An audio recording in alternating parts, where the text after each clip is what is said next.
At night, when I can't see outside,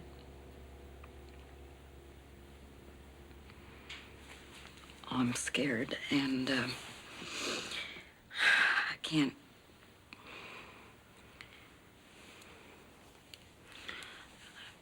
It's very upsetting to me to be home alone.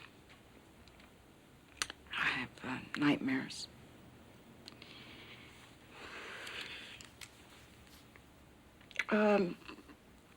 I find myself withdrawing from people, and I worry, what all this is doing to my family. I'm afraid for our future.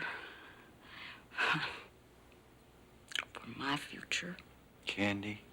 I don't understand why this happened. I'm a normal person. I mean, you go through life thinking you're a stable, normal person, and, something happens. Tell me what happened.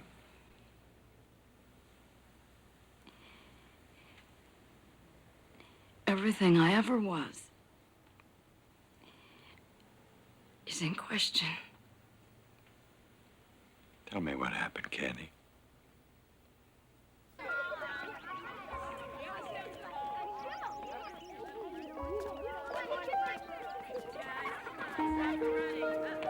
Well, one day, a group of woodcutters came to the hill, and they looked at the big tree and they said, this one would make a good barn stall. And the second tree cried, no, no, but they cut it down anyway. And it became the stable the baby Jesus was born in. Then the woodcutters came back for the third tree. And the littlest tree cried most of all. But they didn't listen, they just cut it down anyway. And it became the cross that Jesus hung on. And it's still standing today, pointing to heaven. The point of all this is just that what we are is not always what we plan for ourselves, but what God plans for us. The girls are after me this morning to let Meg stay over another night, so I'm going to run over to Peggy's and pick up Meg's swimsuit. And if I leave right now, I might make it in time to get to Target to pick up some birthday cards for Ed. You two mind? No, go on. Thanks. Here you go, sweetie. Don't forget the puppet show at noon. No problem. Mother's work is never done.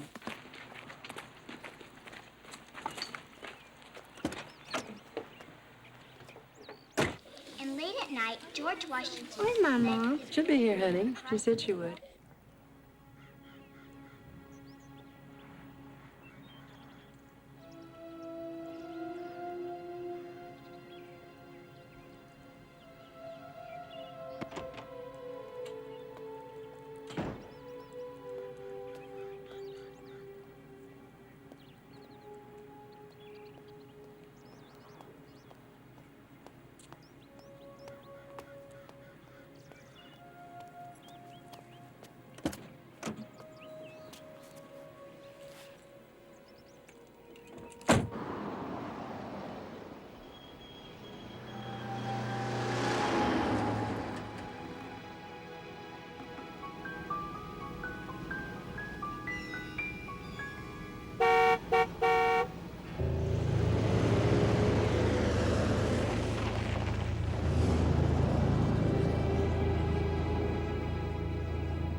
so upset. I went down to Peggy's and we just got to talking, and then I thought I had time to go to Target to get your daddy's birthday cards, and when I got there, I realized my watch had stopped. I'm so sorry, honey. It's okay.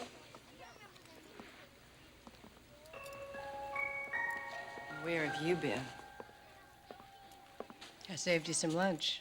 I went down to Peggy's and we just got to talking, and I looked at my watch and I thought I had time to go to Target to get the birthday cards, and you know, I drove all the way to Leland, and then when I got to the parking lot, I saw my watch had stopped, and I was late, and I didn't even go in. And I'm so upset because I wanted to see the program. But, Mom, you gotta take us to buy a birthday card.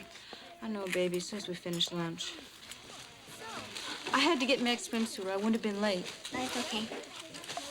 Oh, sweetie, your mama said you didn't like to put your head under water, so she gave me some peppermints for you.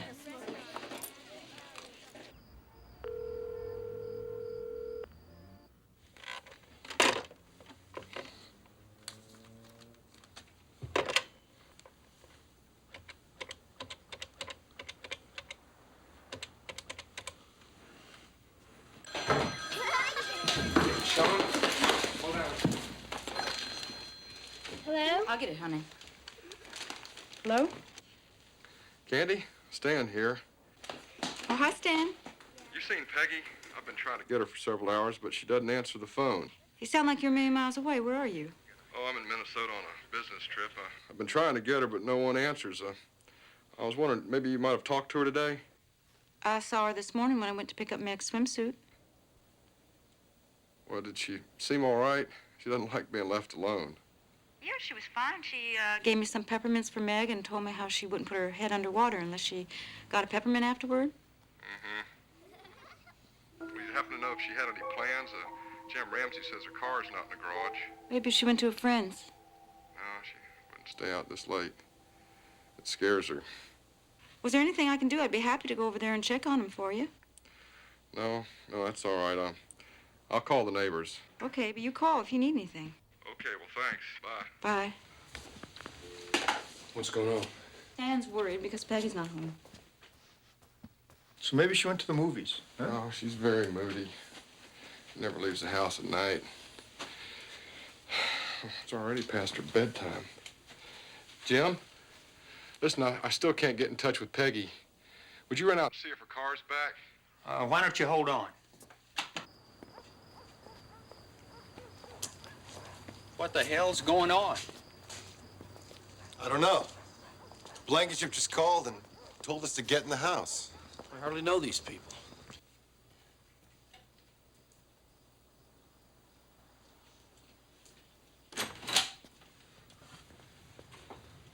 This door's not locked.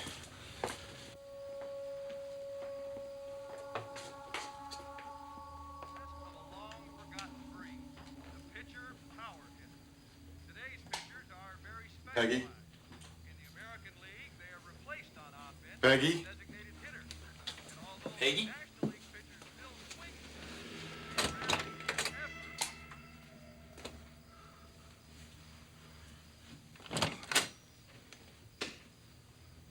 Oh, no. What is it? What?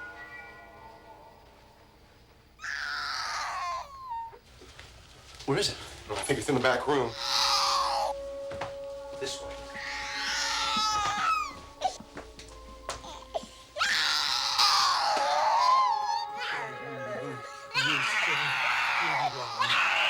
Something bad is wrong. Get her out of here. I'll take her to my house. We'll keep looking.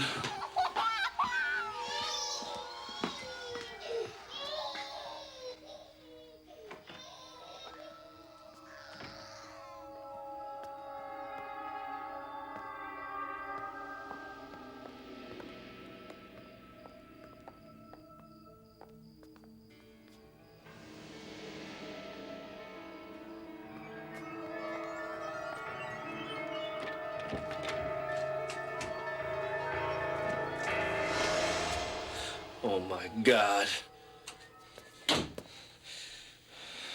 Don't go any further, man. She's dead. She's blown her head off.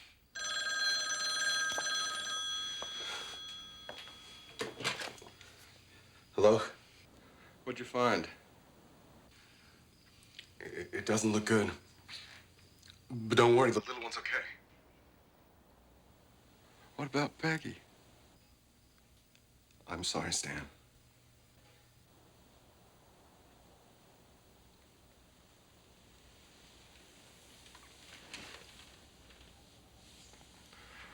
What happened? Great timing. Hello? Candy, I'm afraid I have some bad news. Peggy's dead.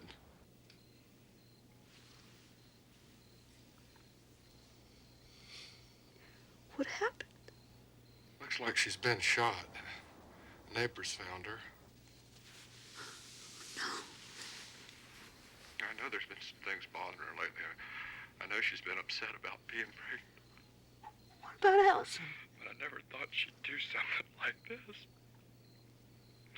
We don't even own a gun. What about Allison?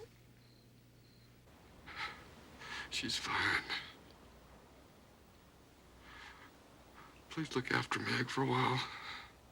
And don't tell her what's happened. I don't want to tell her.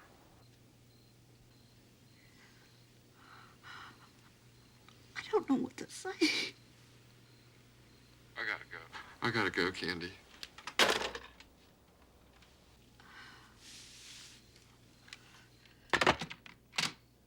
Is she dead? Oh, God. Oh, God.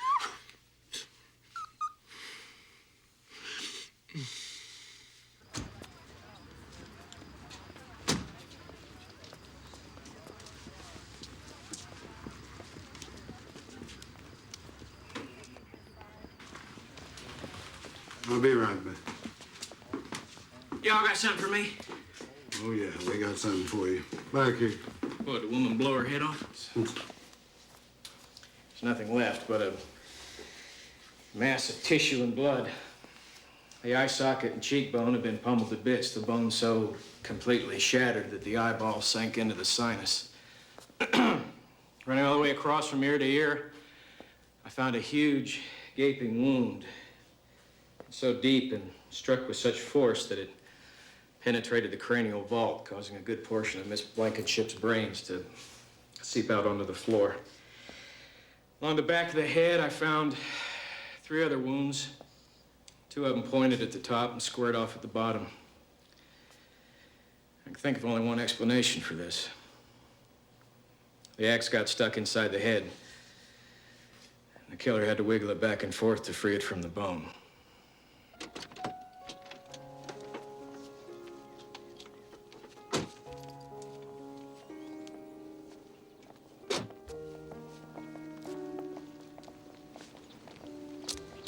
Sweetheart.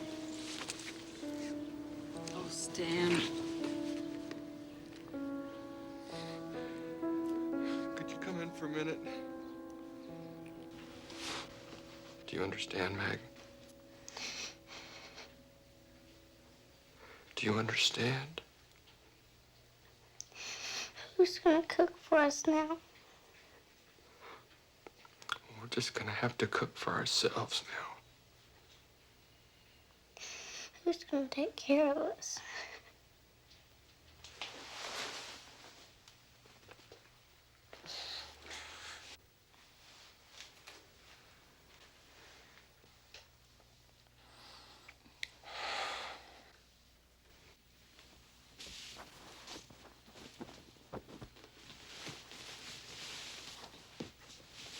Where did you get those bruises?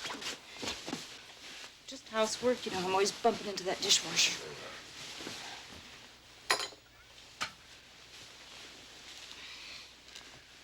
Night. Night.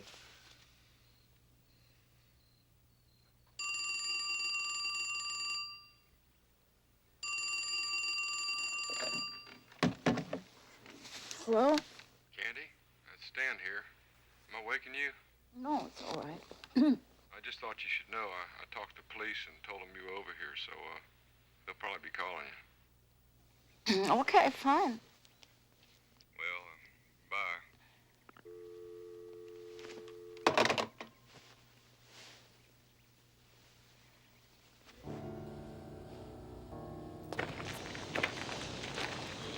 Such a crude weapon. Well, it had to be a drifter. Who'd else would use an axe? Why would a drifter hit her 42 times? What's he gonna do, walk down the street, covered in blood? I don't know. Can I talk to you a minute? Sure. How you doing, all right? I'm fine. I'm supposed to go down to the police station and talk to them this afternoon, Yes. and is there any reason I should be worried? Shoot, no. It's just routine. No, the police investigate everybody in a situation like this. No. I'll be right there. Oh, they gotta be looking for a big, strong man in this case. You got nothing to worry about. Okay? Thanks. Okay. Bye-bye.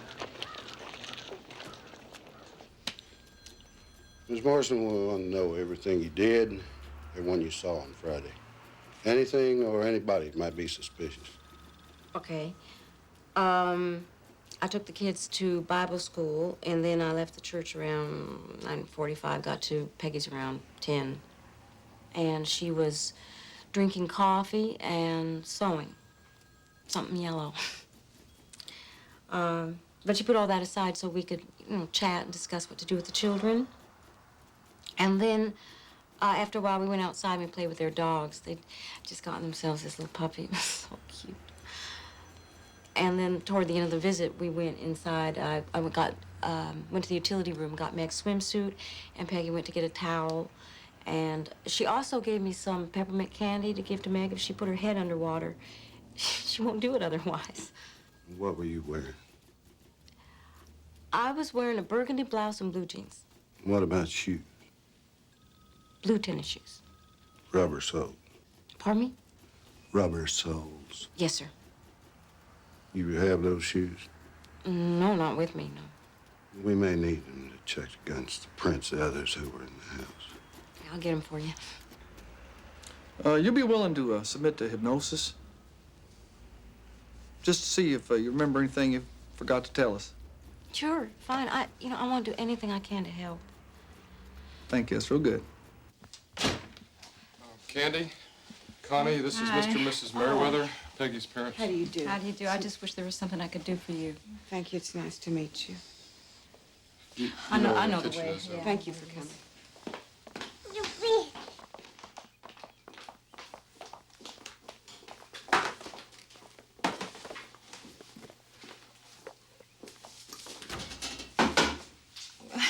Candy, some of these things are going to have to go out in the back freezer. I can't go out in that room. Okay. Oh, don't worry about those dogs. Every time anyone goes in that room, they bark like that. They'll quit in a minute.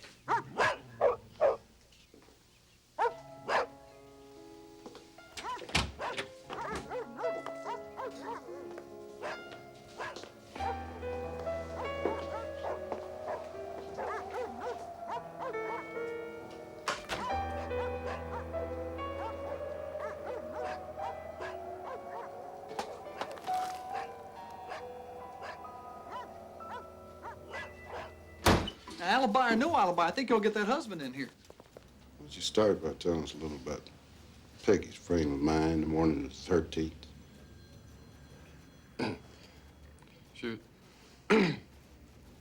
She was, depressed. Why's that? She was afraid she might be pregnant, and pregnancy was difficult for her. She also didn't like being left alone. I was leaving town that day, and she was moody because of it. Was your wife normally afraid of being left alone? Not so much afraid as lonesome. She's just a very moody person. I see. Was she secure about her marriage? Well, at one time she wasn't, but our relationship was improving. You must forgive me, but did anyone ever make sexual advances toward her? Not that I know of. You know, if your wife ever had an affair with another man? No. How about you, Mr. Blankenship? You ever had an affair?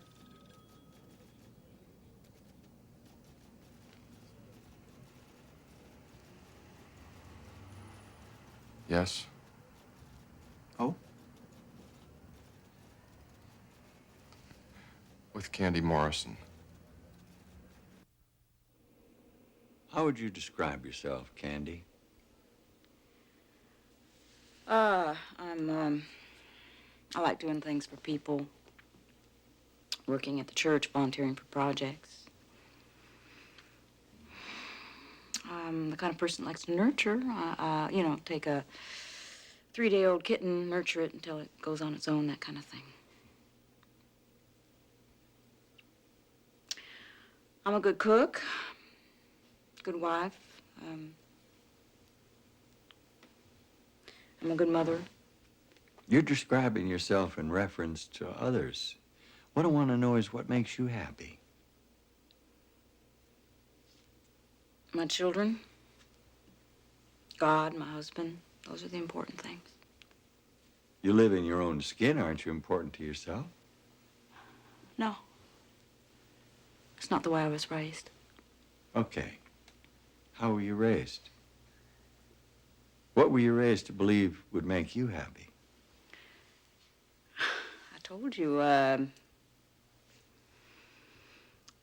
children, marriage, love, nice house, my husband having a good job, faith in God. Mm-hmm. You have these things. Yes. Well, if your life makes you happy, Candy, why'd you have an affair with Stan Blankenship?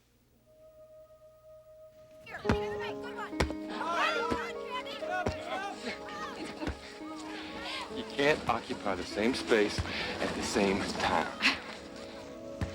I mean, I've never been attracted to this guy, and all of a sudden, I bump into him, and he smelled sexy. I don't understand it. Well, So what are you going to do? what are you talking about? What am I going to do? Are you going to have an affair with him? Oh, yeah. Yeah, sure, that makes an awful lot of sense. I'm going to have an affair in between carpools and PTA meetings, making cookies. Yeah. I just want some fireworks, you know, an infinitesimal amount of fireworks. That's all. Just a little bit.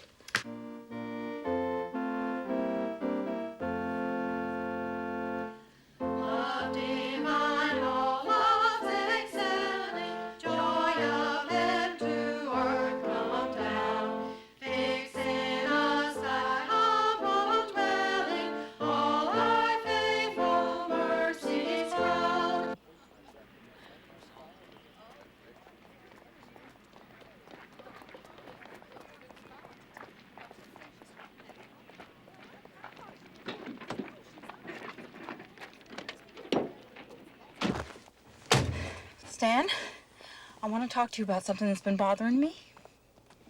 Oh? I'm very attracted to you, and I'm tired of thinking about it, so I wanted to tell you.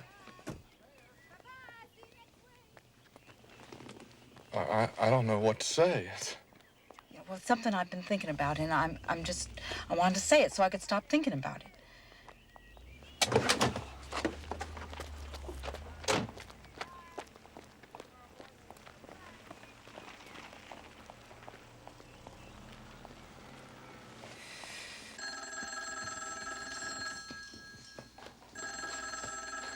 Hello? Hello, Candy. Stan here. Oh, hi, Stan. How are you? Just fine, fine. Listen, I have to go to Hallett tomorrow, and I was wondering if you'd like to have lunch. You know, talk about what we talked about before. Okay, fine. Where do you want to meet? How about the tea house behind the auto parts store, say about 1 o'clock? Okay, fine. Bye. Bye. I guess my writing class is the most important thing to me right now. I love writing these little stories. What do you write about? Anything and everything. I'm trying to rediscover myself. I wish Peggy'd do that. You do?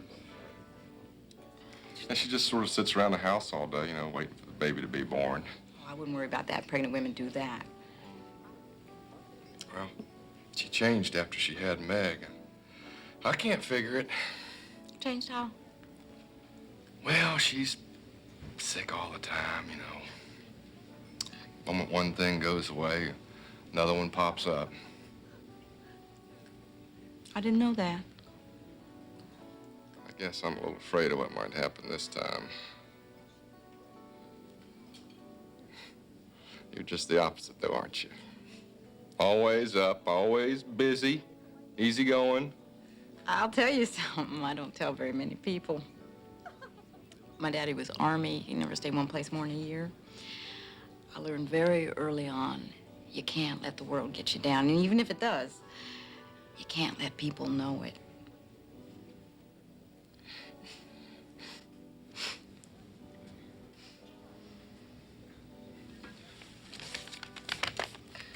What's this? Happy birthday. How'd you know it was my birthday? I remembered from last year.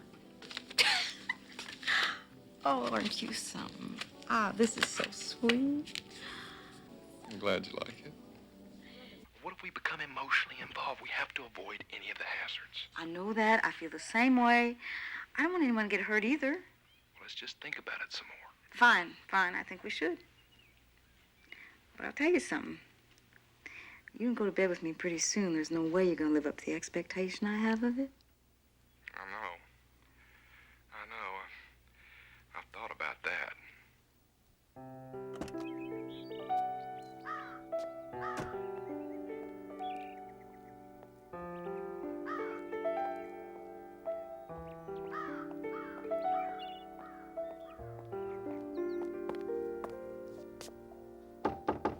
Come on in.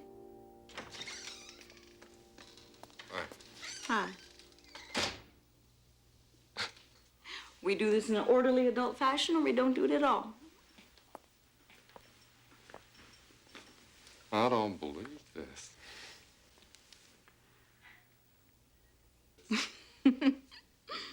It's up to you. I know I can do it. You just tell me if you want to.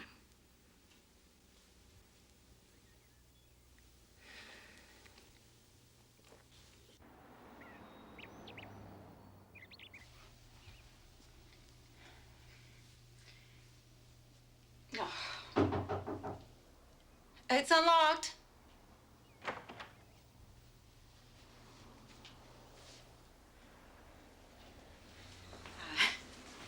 Hi.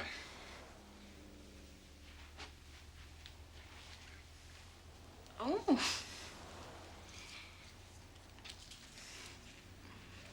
I made lunch.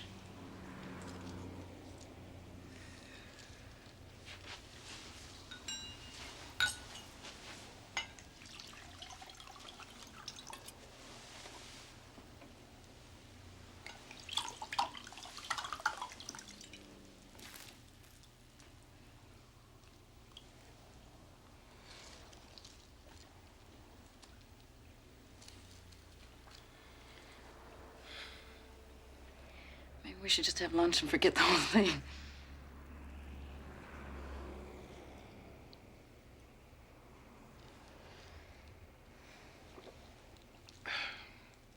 You just gonna sit there?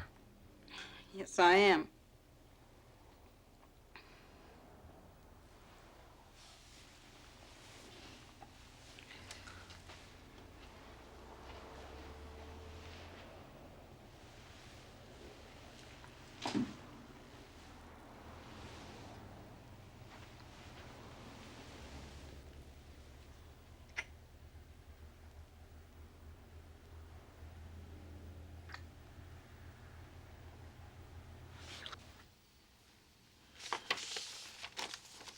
I'm a scientist, Candy. I guess I didn't get it. I'm sure it's good. Just not sure I understand. Don't you have any imagination at all? God, Ed. Hey. It don't take imagination to love you.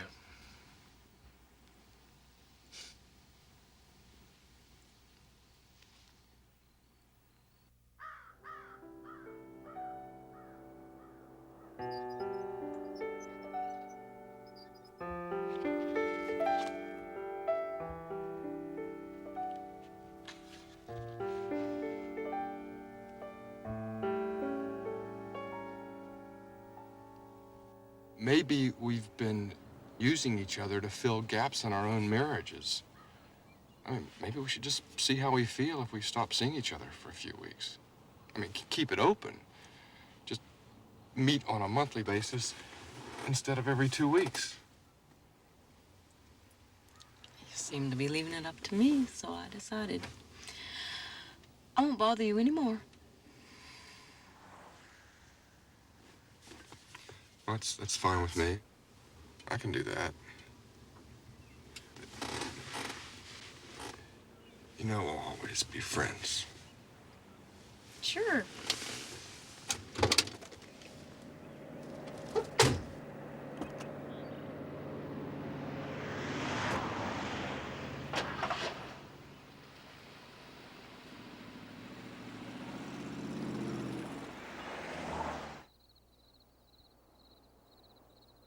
You want to watch TV?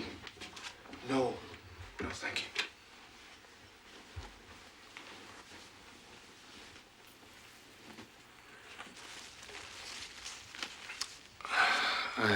I thought I could tell you how I feel in a letter.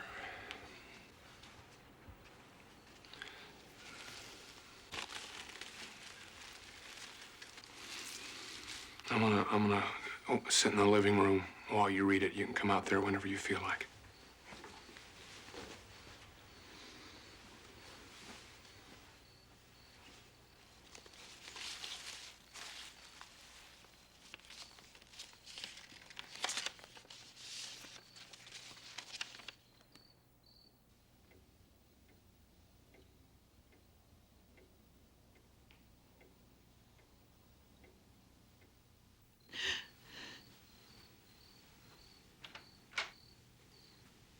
Candy.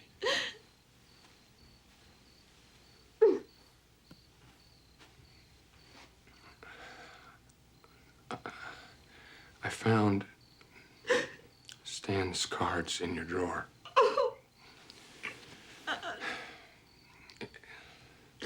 It was my fault. I've neglected you. I sent you looking for love in somebody else's arms. I want our marriage to be good. I can forget what's happened. I love you, Candy. These roses are what I feel about you.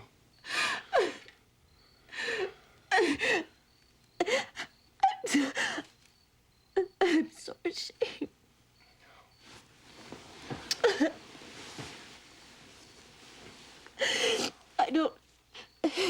I never wanted to hurt you or the kids. I know that.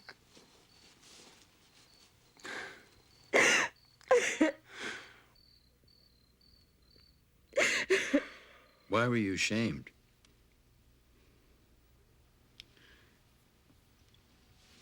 I hurt Ed, and I committed adultery.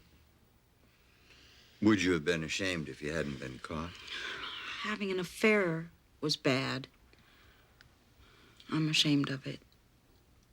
Well, you didn't think of Ed when you set out after Stan. You were bored. You wanted excitement. You were thinking to yourself. You remember how you described yourself to me as a good mother and good wife? How does this affair fit into that ideal image? I'm not perfect. But I'm a good person. Candy, is it possible that the real you, the human being, is more complicated than this simple ideal you describe? I hope you don't mind, Miss Morrison. This is just to screen out the Prince family and friends. Oh, sure, fine. I'm glad to be a help. Kind of messy, but it cleans right up. Uh-huh. Well, like I said, I really do appreciate you coming down here today, Miss Morrison. No trouble. Yeah. I know you got some kiddos at home. We want to get you out here as soon as we can so you can get back home to them. Thanks, I appreciate that. Thank you. I need to ask you a couple of personal questions, though, if you don't mind. Not at all. Ms. Morrison, how do you feel about your husband? I love him. You ever have any serious problems in your marriage? My marriage is fine. Either of you have outside affairs? Ed wouldn't do that. But would you? I did, yes. Who with?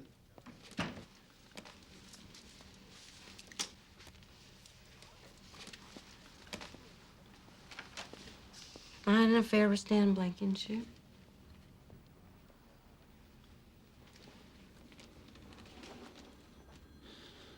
Mrs. Morrison, I think you can see that we're not using any scare tactics here, but we need you to be honest about your affair with Stan Blankenship. Okay. Were you mad at Stan for ending the affair? No, I knew it had to end. You murdered Peggy Blankenship, didn't you? No. No, I didn't. Yes, you did. You're nothing but a murderer. Peggy Blankenship was your friend, and you just chopped and chopped and chopped on her. You're nothing but a little cold-blooded murderer. And you make me so sick I can't even stay in this room with you any longer.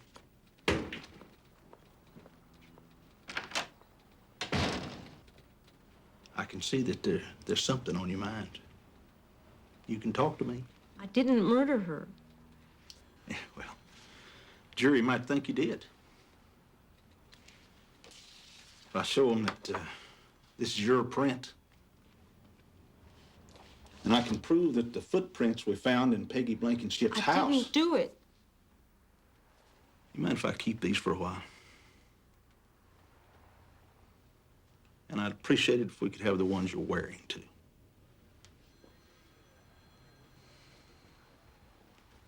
This isn't fair. You're manipulating me to admit something I didn't do. Well, if I'm wrong, I'll apologize to you. Danny, back here. I think God did it.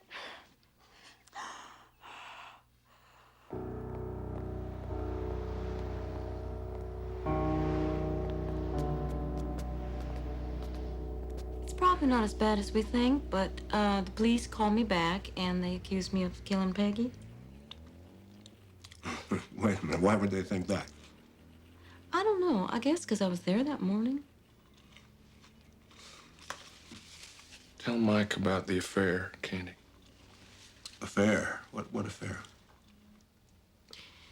Well, No, wait a minute. No, don't say anything more. First of all, you better retain me as your lawyer, all right? In other words, we have to establish an attorney-client privilege here. You got a checkbook? Yes. Well, write out a check for $100, make it out to me, sign it, date it, and put the time down on it. And then do me a favor, Ed. Would you carry it on out to my secretary and then just stay out there for a few minutes? I want to talk to Candy for a little bit, just between the two of us. Oh, all right, sure.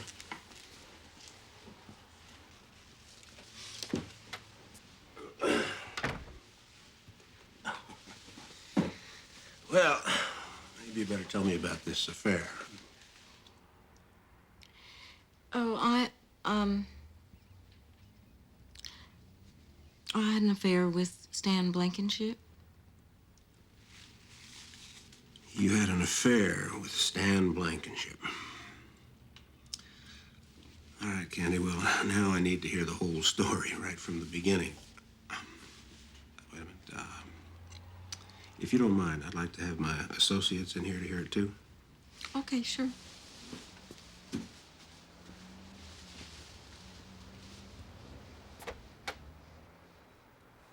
So the police say that they've got your fingerprints and your footprints at the scene of the crime. Yeah. Am I in trouble? I'd say you're in a whole mess of trouble, Candy. I'll be honest with you, I think it's going to get rougher before it gets easier.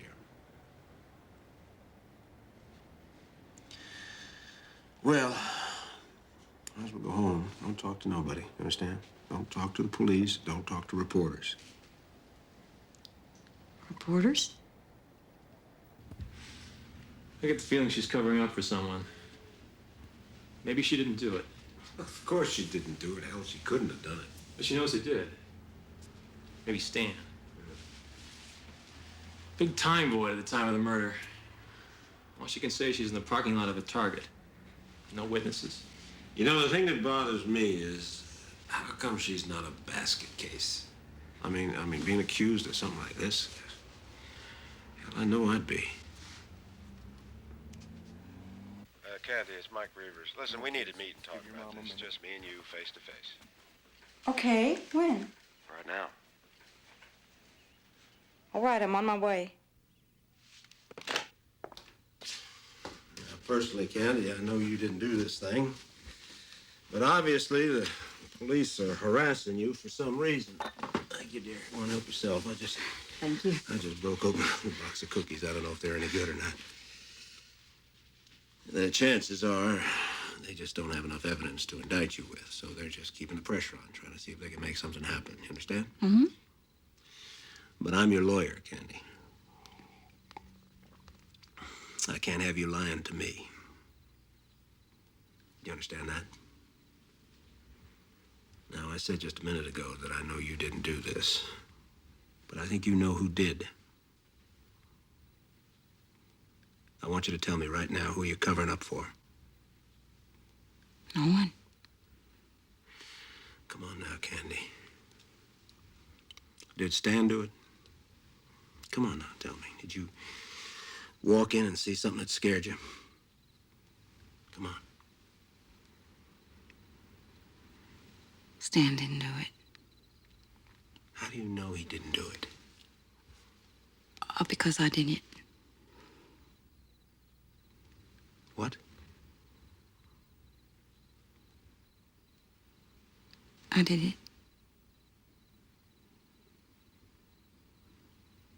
I did it. I did it.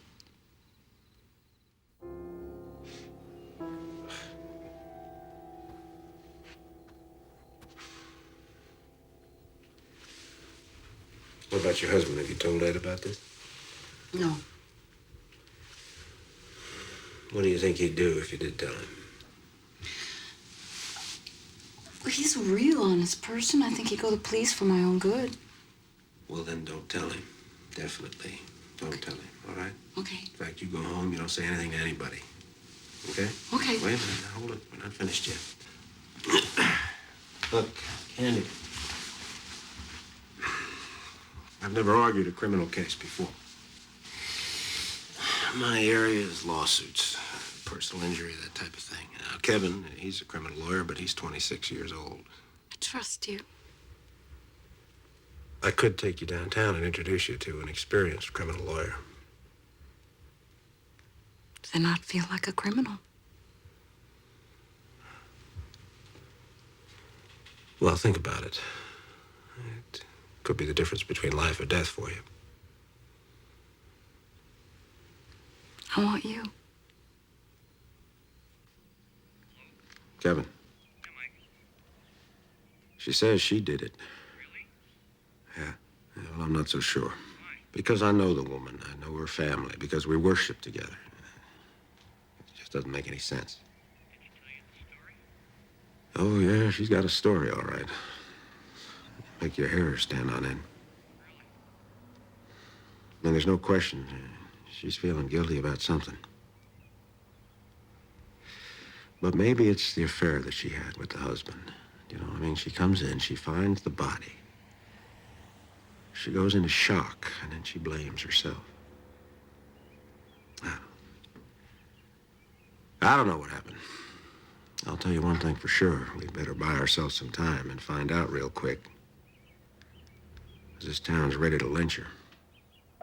A female friend of Stan Blankenship was implicated in the Langston killing after investigators matched the friend's left thumbprint with the bloody print found on the victim's refrigerator. You opened the refrigerator while you were over there? Maybe. I don't know.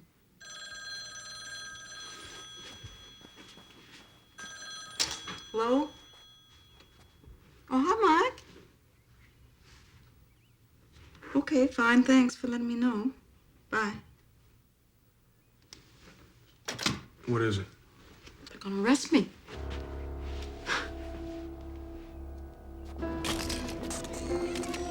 This damn mess. Well, somebody's been on the phone to the media. He didn't say anything to me about this. Must be election time. Just sit there until I come around, you understand?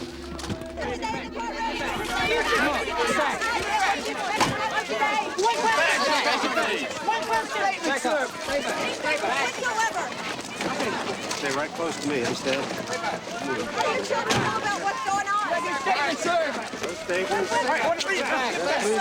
How are you going to plead? You surprised by the charges. Well, I hope you're happy, Mr. Slocum. Anson Morrison, you're under arrest. You're under arrest for the offense of murder. Yes. Don't say a word. You have the right to remain Just stand there and silent. take it. This is his show. Anything you say or do can and will be used against you in a court of law. The law, this has got You have nothing the to do right with to the talk to law. a lawyer This has to and do have with him TV present cameras with you and while you're politics being and questioned. elections, doesn't it, If you Mr. cannot afford to Slocum? hire a lawyer, one will be appointed to represent you before any questioning if you wish. Come on, Decide come on, at finish it any up, time to finish it use up. these rights and stop answering questions or refuse to make a statement. Please come with me.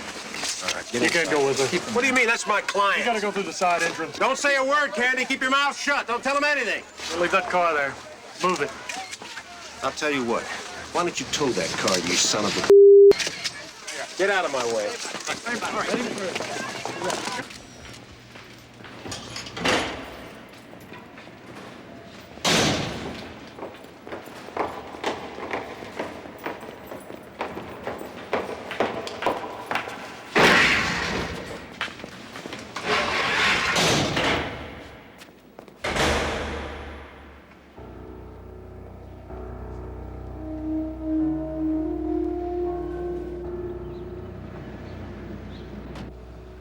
How do you plead? Not guilty. I'll hear recommendations from counsel as to the bail amount.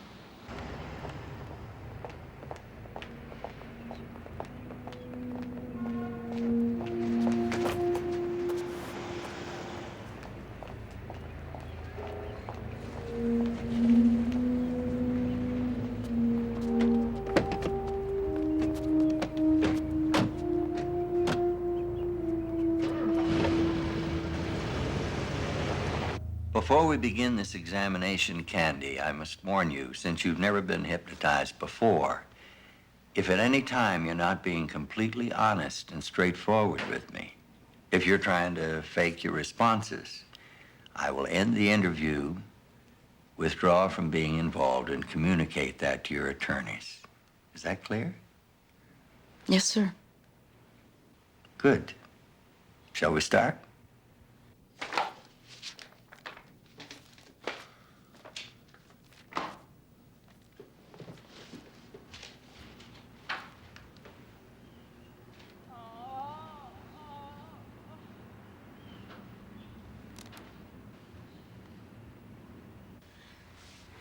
You're in the utility room with Peggy. Your thoughts and feelings are so strong.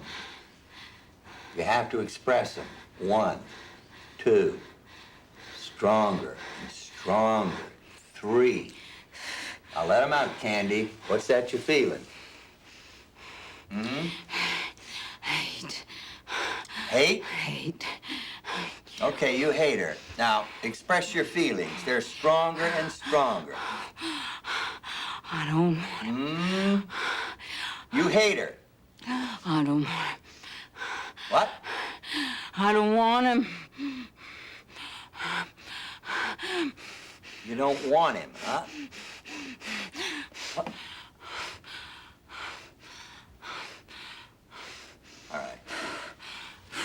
Just relax. Just relax. Now, when I count to 3, I want you to back up in time. Now, you're back in the utility room again. Just relax. 1, 2, 3. Go through it. What's happening? Come on, Candy. You can do it. Go through it. Tell me. Yeah.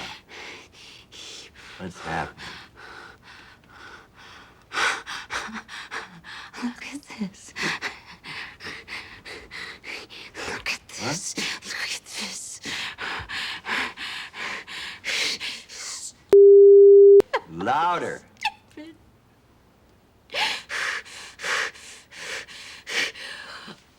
Oh, what are you doing?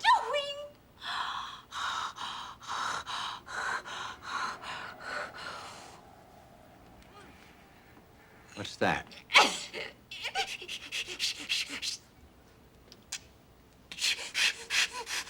Don't. Don't. Don't.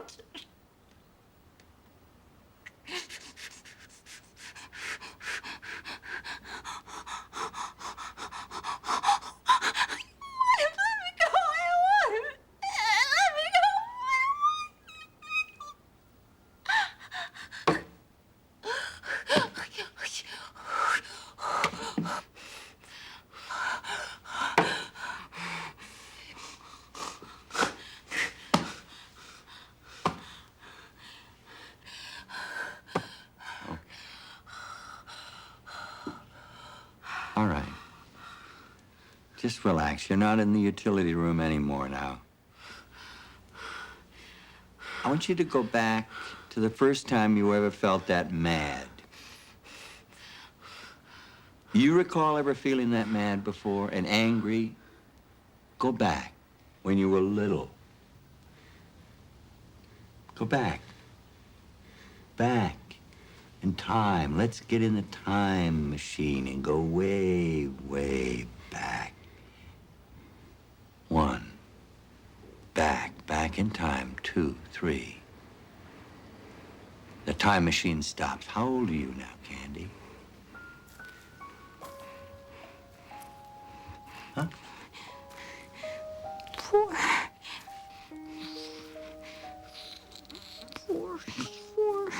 4. Okay, tell me about it. What's making you so mad?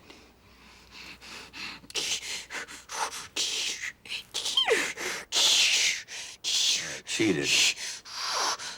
How do you feel right now? What are you feeling? What are you gonna do?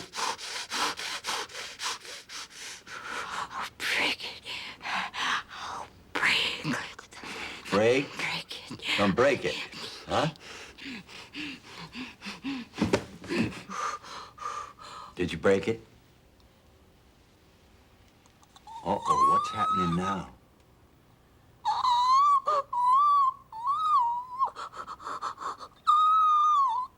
Oh, did you hurt yourself?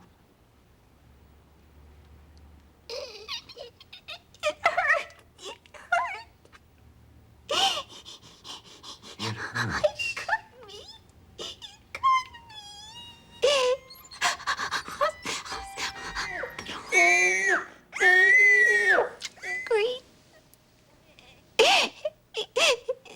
You want to what? Scream. When I count to 3, you can scream all you want to. 1, 2, 3. Just kick and scream all you want to. She won't let me. She won't. It's okay. She won't punish you. It's all right to do it. She won't let me. She won't let me. Scream all you want to, Candy.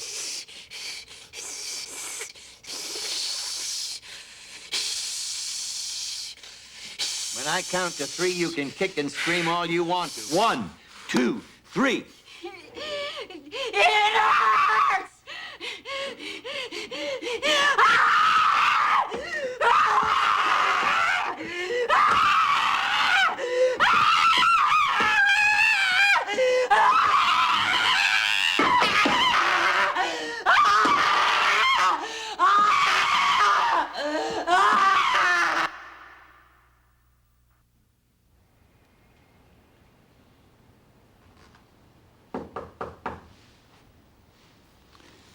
Come in.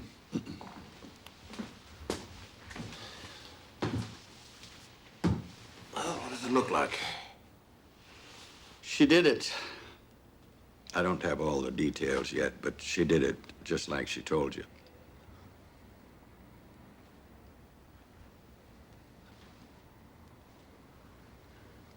So what do we do now? Plead insanity, I guess. She's not insane. She's not psychologically responsible for the killing either. What is that supposed to mean?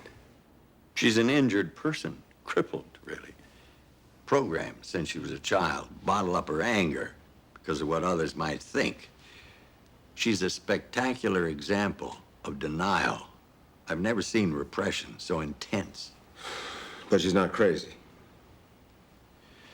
If she were a sociopath, I wouldn't have any interest in pursuing this case. No, she's not crazy. That's great. Woman whacks her neighbor 40 times with an axe, but she's not crazy. How do I get a jury to understand that, Doctor? How do I get a jury to even believe her? This woman went around for 3 days after the killing, pretending everything was perfectly normal. That's a textbook example of what I'm talking about.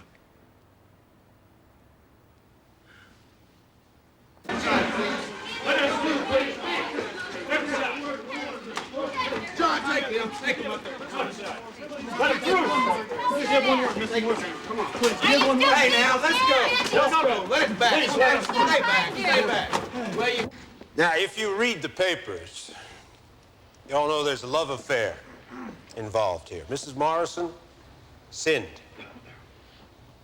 However, she is not on trial here for that sin. Now, I'm not asking you to forgive her. Not ever. Neither is she.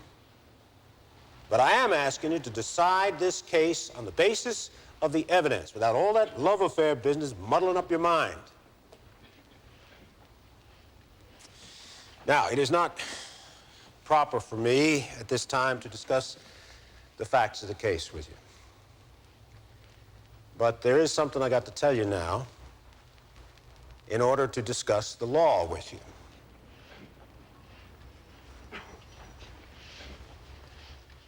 On Friday, January 13th of 1980, Candy Morrison killed Peggy Blankenship. She did so with an axe, and she did so in self-defense.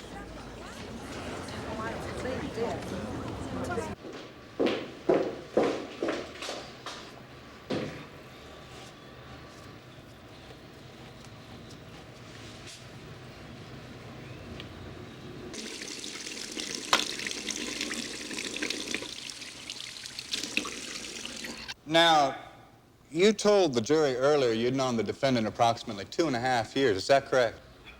Yes, we sang in the church choir and participated in church government. We also participated on the church volleyball team. Did your relationship with the defendant develop into something more than, say, simply participating in church activities? Yes, it did. Would you describe for the jury the circumstances under which this relationship changed? In, I believe it was October 1978, I had some private conversations with Candace Morrison, during which she indicated to me that I was very attractive to her. And she wanted to know if I'd be interested in having an affair. Did you and the defendant then engage in a sexual affair? Yes, we did. What caused it to stop? If, in fact, it did. It stopped because I didn't feel like I could share myself with Candace. We'll pass the witness, Judge. For God's sake, Candy, show some emotion. You look like a murderer sitting there. Mr. Blankenship, on the night of your wife's death, you made several telephone calls to Mrs. Morrison, did you not? Yes, I did. And in one of those conversations with Mrs. Morrison, did you tell her that you had heard that your wife had been shot with a gun? Yes, I did. Did you also tell Mrs. Morrison that you were very concerned that your wife might have committed suicide? I think the thought had entered my mind, but I don't remember whether I told her. And the reason the thought had entered your mind is because of the depression that you had observed in your wife on the morning you left. Is that right? Yes. All right. Would it be fair, Mr. Blankenship, to characterize your affair with Mrs. Morrison is a kind of a half-hearted matter between the two of you? Yes. The two of you never discussed marriage or talked about running away from your families or anything like that? No. Mr. Blankenship, would your wife's death, regardless of how it happened or who did it, would her death have meant that you and Candy Morrison would have gotten back together again? No. No further questions. You may stand down. You've got to get involved in what's happening out there. You've got to at least look like you care. I can't do that. You've got to do it. Look, you've got to show some emotion. The jury wants to see somebody out there that's in trouble. I won't let people see me like that. That's not who I am. It's not my manner to get upset. What's wrong with you? What do you care what people think? You're on trial for your life, Ken. You taking something? You taking some kind of tranquilizer, Candy? Talk to me now. Tell me the truth. I don't want to be emotional. You don't want to be what?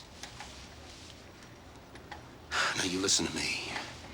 You stop taking whatever it is you're taking right now this second. You understand?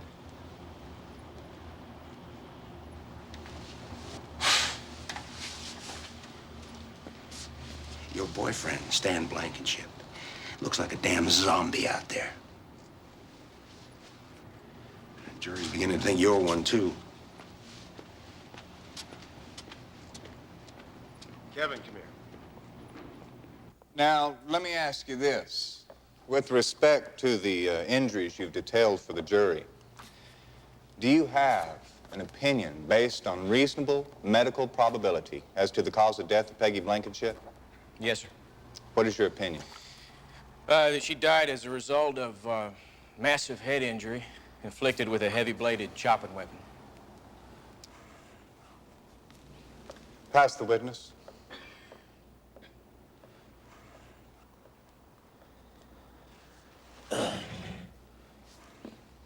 Dr. Giles, when somebody is in a horribly fearful situation, what effect does adrenaline have on the body? It dilates the eyes, increases the heart rate. Adrenaline makes you stronger in some instances, does it not, Doctor? Yes, sir. But it's not something you can turn on and off like a water tap. No, sir. Once you become scared to death, it might not be something you can just stop immediately. No, sir. Dr. Giles, in your examination, did you learn anything that would rule out that Candy Morrison acted in self-defense when she killed Peggy Blankenship?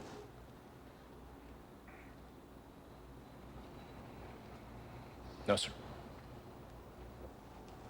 Thank you. No further questions.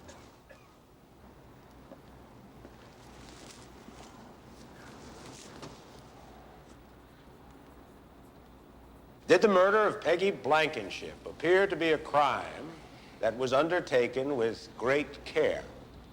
I'm not sure I understand what you mean.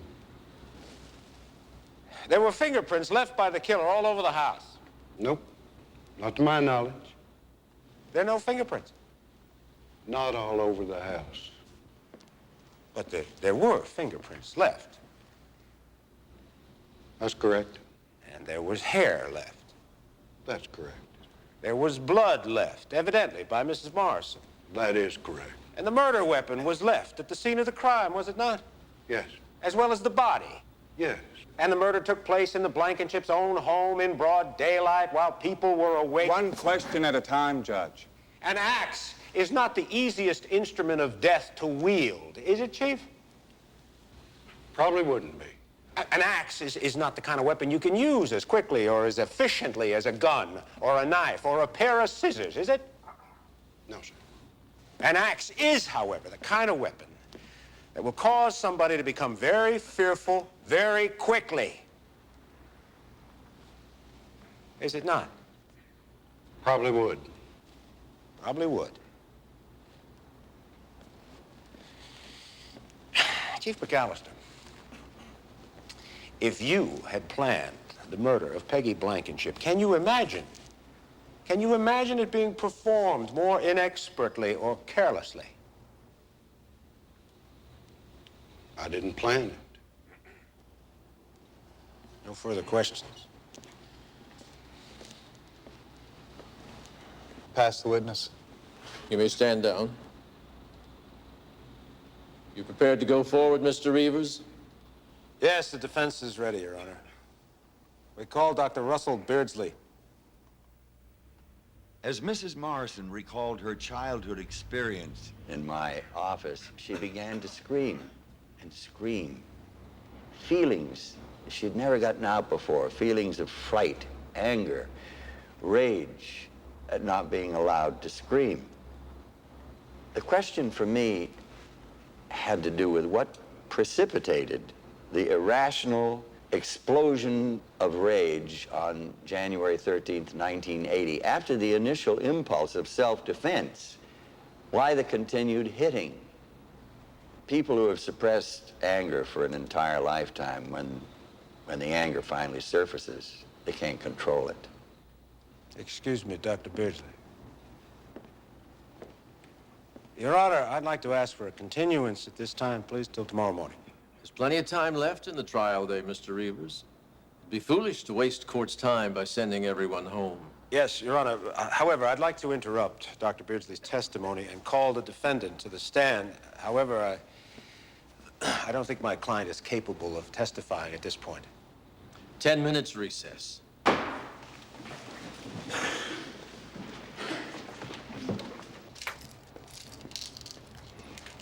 No. You gotta testify in 10 minutes.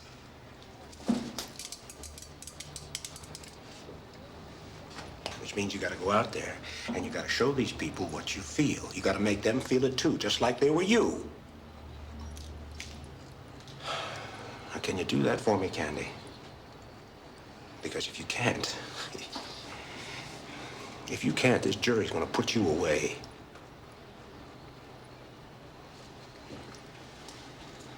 Look, I know how tired you are. I know it's been rough. But I also know how tough you are.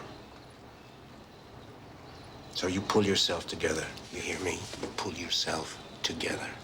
You go out there and you give me everything you got.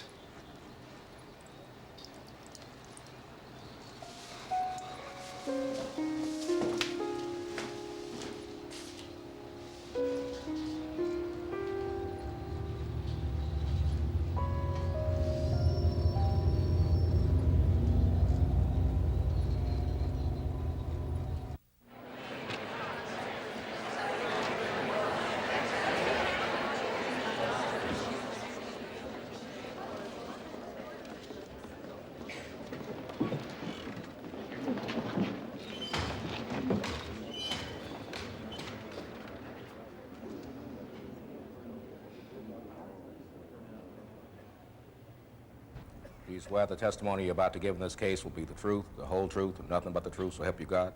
I do. Be seated.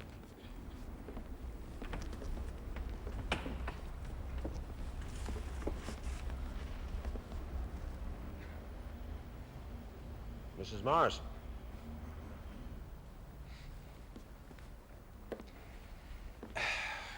Mrs. Morrison, was there anything unusual about Friday, January 13th, 1980, as far as you were concerned when you got up that morning? No.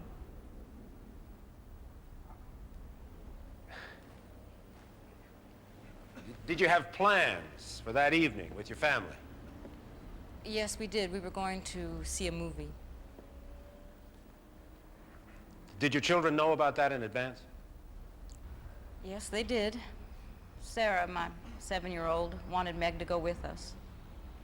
Meg is Mrs. Blankenship's daughter, is she not? Yes. And I agreed that I would find out if it was all right.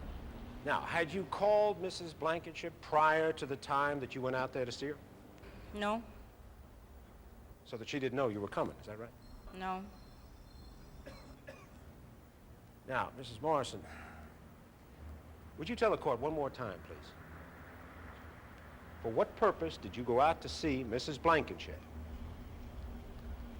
I knew that Meg had swimming lessons, so I was going to pick up the bathing suit. Also, I wanted to confirm that she could spend another night with us and go to the movies.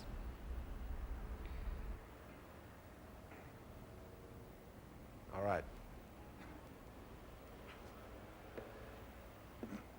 What time did you arrive at the Blankenship home? It must have been around 10, shortly before then. Did you go up and ring the doorbell? Did you knock? What? I knocked. I have a special favor to ask you. Sarah wants Meg to go to the movies with us tonight, and I told her if it's okay with you, it's okay with me. And I'd be happy to take Meg to a swimming lesson, save you the extra trip. Oh, okay, sure, come on in. I thought it would be. The only easy way to do it would be for Meg to spend another night with us. Okay, you want some coffee? Oh, no, thanks. Where's Allison? Oh, she got up really early this morning, so I just put her back down. No, I want to play with her.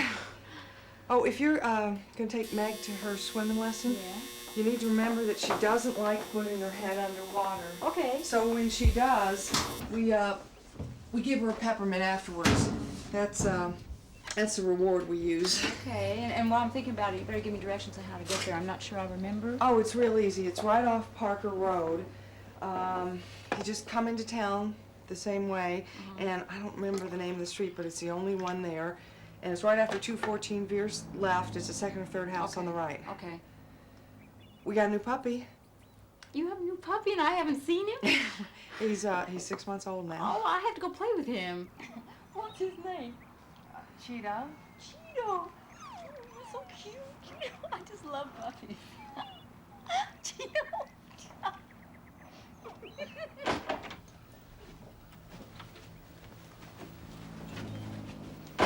I better be going. You wanna give me Meg's swimsuit? Candy, are you having an affair with Stan? No, of course not. But you did, didn't you?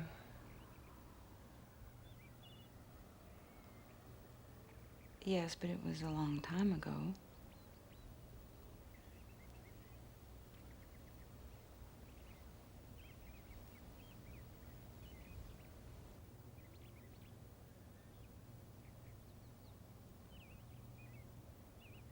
Did Stan tell you?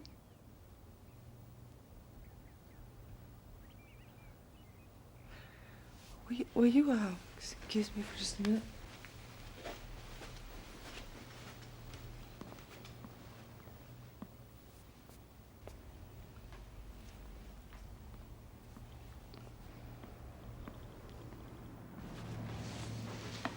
Peggy? I don't want you to see him again.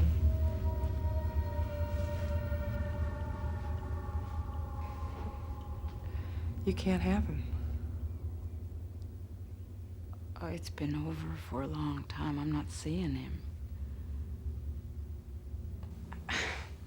This is ridiculous. I don't want him. Well, just don't see him again.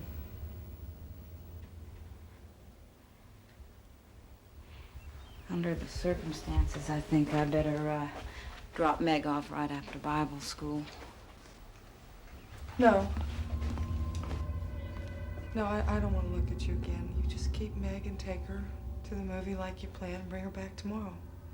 I'm going to go get the towel out of the bathroom, and you can go get Meg's suit off the washer.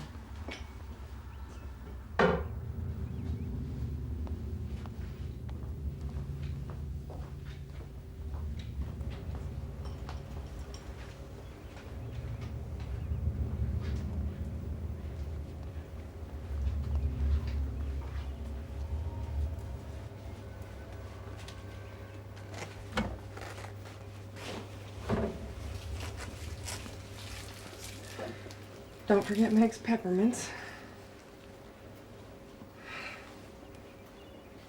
Oh, Peggy, I'm so sorry.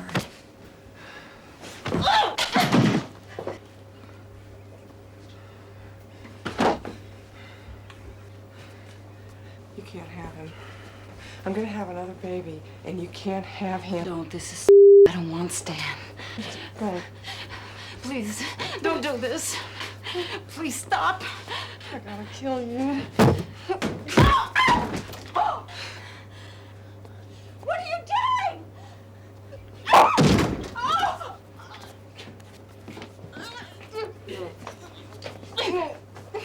No. No.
I want you to be completely honest with this jury, Mrs. Morrison. You still feel genuine anger to this day, don't you? I am angry that it has happened, yes. Why? Tell this jury, tell them, why are you so angry? It's so pointless. I didn't want him. I kept trying to tell her that. And she put me in that position. It's caused me to lose everything that's important to me. And it hurts.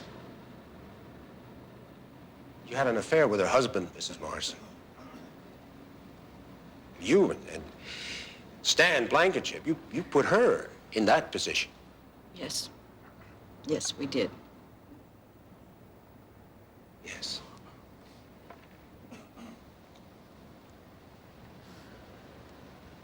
When you went to the Blankenship house that morning, did you intend to kill Peggy with an axe? No. But you did. You did kill Peggy Blankenship with an axe. You did, didn't you? Yes. This axe.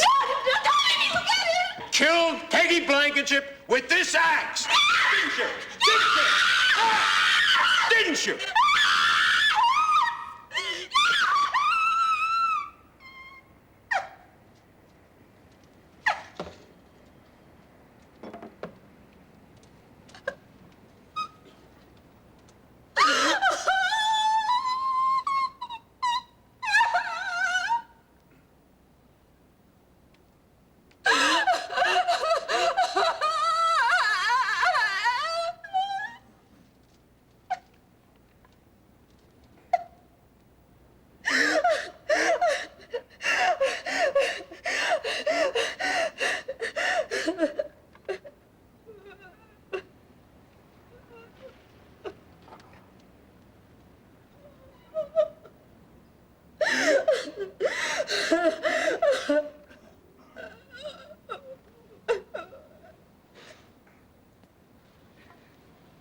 No more questions.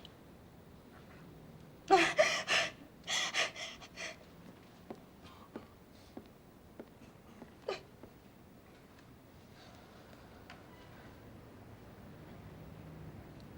take a 10-minute recess.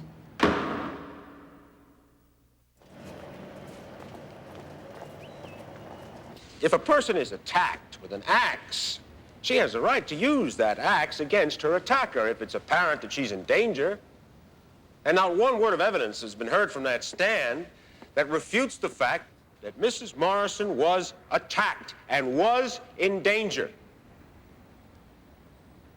Now, she is entitled to the presumption that she was telling the truth.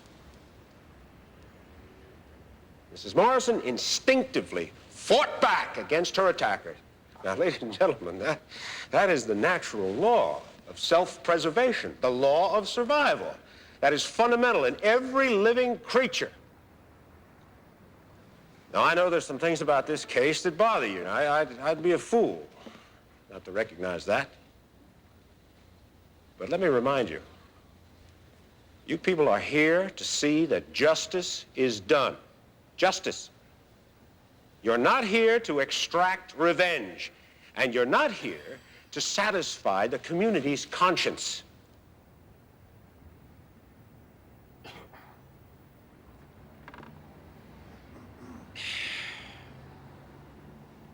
There's been an American tragedy played out in this courtroom. But conviction is not the proper solution to this particular tragedy.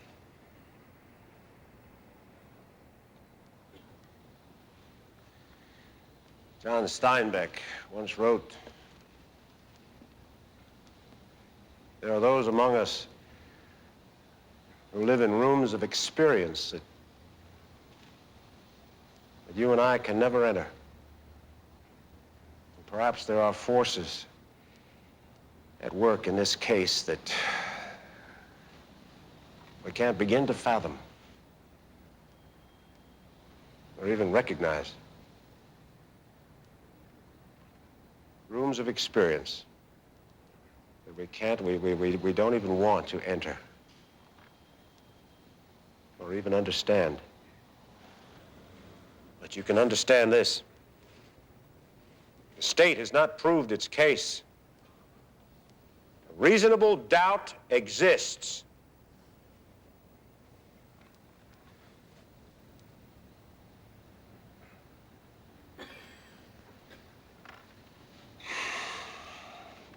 Good luck to you all.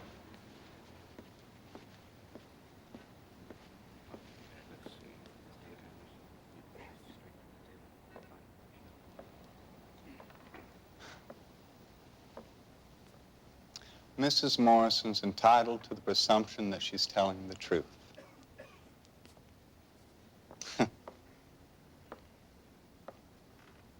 Well, we know that she lied to her friends. We know she lied to the police. How do we know she's not lying now? None of her friends detected her deception, did they? She's a good liar. And Peggy Blankenship is not here to tell her side of the story, now is she?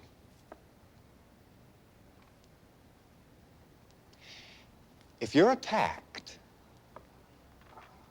and you defend yourself, you have nothing to hide. But you see, everything that Mrs. Morrison has done is contrary to that.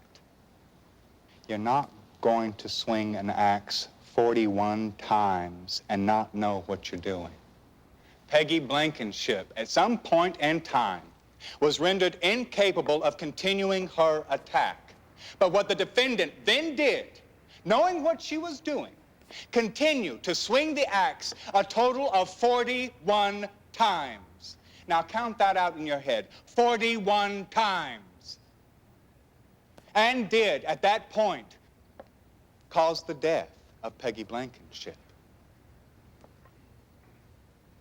Now, this is what we feel the evidence shows. And based upon what you've heard, this is the verdict we ask. Thank you.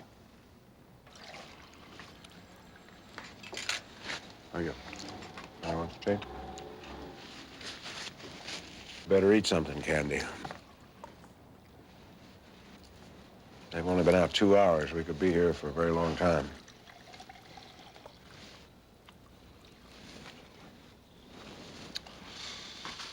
So, have you got any plans if this thing works out? Miss Rivas, we've got a verdict. All rise.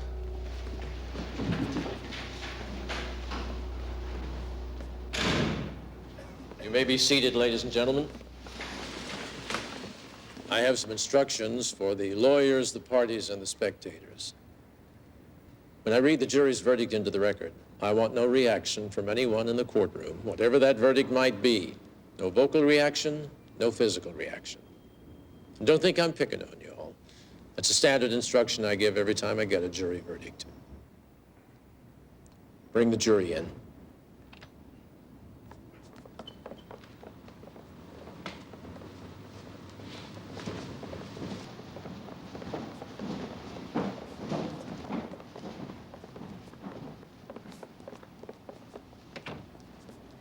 Mr. Foreman, has the jury reached a verdict, sir? Your Honor, we have. I will read the verdict.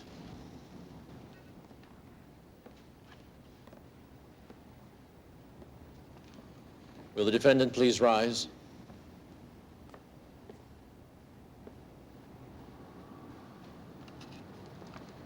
We, the jury, find the defendant not guilty.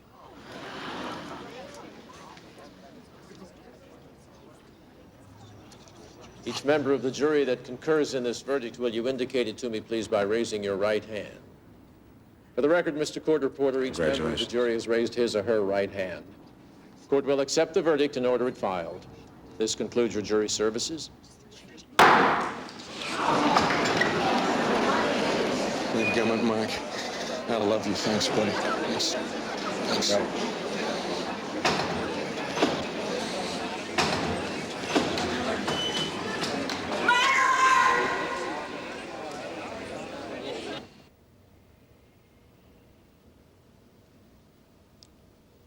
I hit her over and over.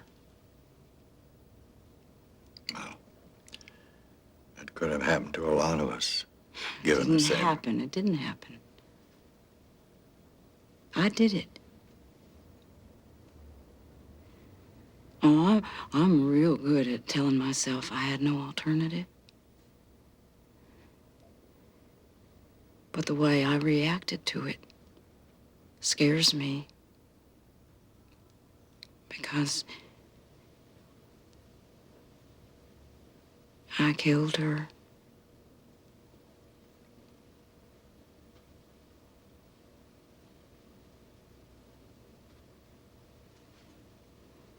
And I did it so horribly.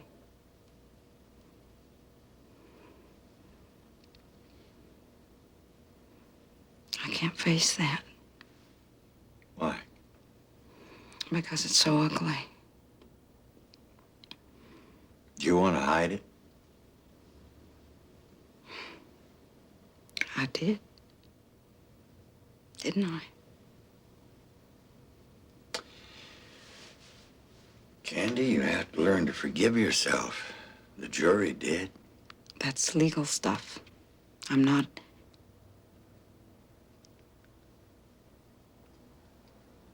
I'm not innocent. I killed her.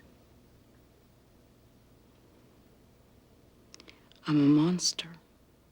No. You're just like the rest of us. Is that supposed to comfort me?